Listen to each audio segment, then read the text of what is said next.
Merci, mon cher collègue. La parole est à Madame Pires-Beaune.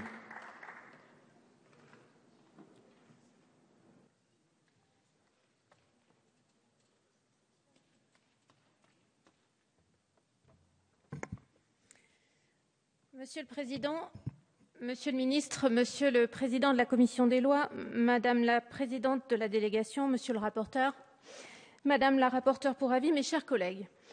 Avec ces deux premiers projets de loi relatifs aux collectivités territoriales, notre législature aborde la première étape de la réforme de la démocratie locale dans notre pays, réforme qui se poursuivra dans quelques mois par une nouvelle étape de la décentralisation.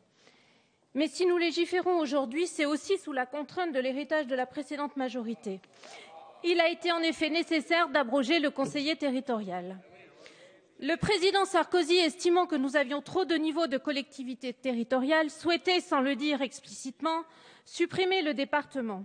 Vœu difficile à réaliser étant donné la forte représentation parlementaire des départementalistes, d'où l'idée du conseiller territorial. Cette réforme ratée de 2010 avait créé un nouveau Janus de la politique française, un conseiller qui aurait dû siéger dans deux collectivités territoriales aux compétences bien différentes que sont le Conseil général et le Conseil régional.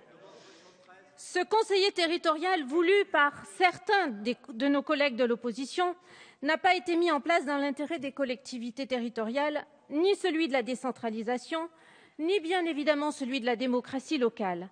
La réalité était beaucoup plus simple et répondait à deux objectifs. Le premier, diminuer le nombre d'élus locaux, comme le rappelait Mme Kosciusko-Morizet ce matin d'ailleurs sur les ondes. On voulait faire de fausses économies sur la démocratie locale. Le second objectif, inavouable à l'époque, était de créer un super élu qui aurait constitué le premier étage d'une fusée visant à affaiblir les conseils généraux demain et à les supprimer après-demain. Cette réforme de 2010 aurait abouti à réduire la parité puisqu'aujourd'hui nous avons des régions paritaires alors que les assemblées départementales sont les plus masculinisées de France. Quel progrès! Elle aurait abouti également à une confusion entre départements et régions alors que nous avons besoin de clarification, de lisibilité pour nos concitoyens. Sans parler du risque réel de conflit d'intérêts entre départements et régions. Comment l'élu territorial aurait-il arbitré entre la création, par exemple, d'un gymnase et un projet de recherche? Le conseiller territorial devait être le nouveau Superman de la politique française.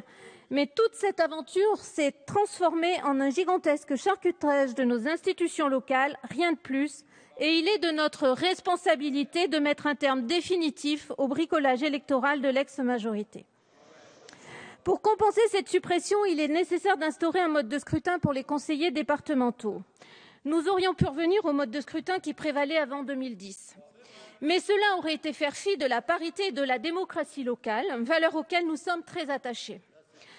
En effet, comme Monsieur le ministre de l'Intérieur l'a rappelé à juste titre lors de l'ouverture de notre débat, 14 départements n'ont élu aucune femme lors du dernier renouvellement partiel de 2011. Et pire encore, dans 3 départements, l'Assemblée délibérante départementale est exclusivement composée d'hommes. Le second constat est que ce mode de scrutin ne permet plus une représentation équitable de la population et des territoires, avec, rappelons-le, 3/5 des cantons qui sont les mêmes que ceux du premier découpage cantonal de 1801. La mise en place de ce scrutin binominal à 2 tours, invention d'une ancienne ministre Auvergnate, viendra pallier ce constat en instaurant une parité parfaite dans tous les départements et un redécoupage complet des cantons. Cette situation nouvelle renforcera notre démocratie locale en reflétant mieux la société. Cette réforme du mode de scrutin départemental s'accompagne de la fin du renouvellement triennal par moitié qui sera remplacé par un renouvellement intégral. Cette mesure permettra aux équipes départementales d'avoir 6 années au lieu de 3 aujourd'hui pour mettre en place une politique de long terme sur nos territoires. Ces volontés d'améliorer la parité et de renforcer la démocratie sont également les principes qui ont guidé la réforme des modes d'élection des échelons communaux qui nous est proposée par le gouvernement.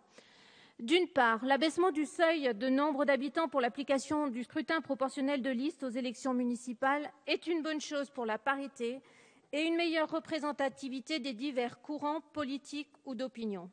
D'autre part, tous les citoyens, à l'exception des Parisiennes et des Parisiens, éliront désormais les délégués communautaires, en même temps que leurs conseillers municipaux grâce au système de fléchage, c'est-à-dire l'identification des candidats au poste de conseiller communautaire sur les listes municipales. Cette disposition nouvelle constitue une grande évolution et permet aux citoyens de désigner directement celles et ceux qui seront amenés à faire des choix politiques au sein des intercommunalités à l'heure où les compétences de ces dernières s'élargissent. C'est une première étape. Il nous faudra aller plus loin, monsieur le ministre, vous l'avez dit.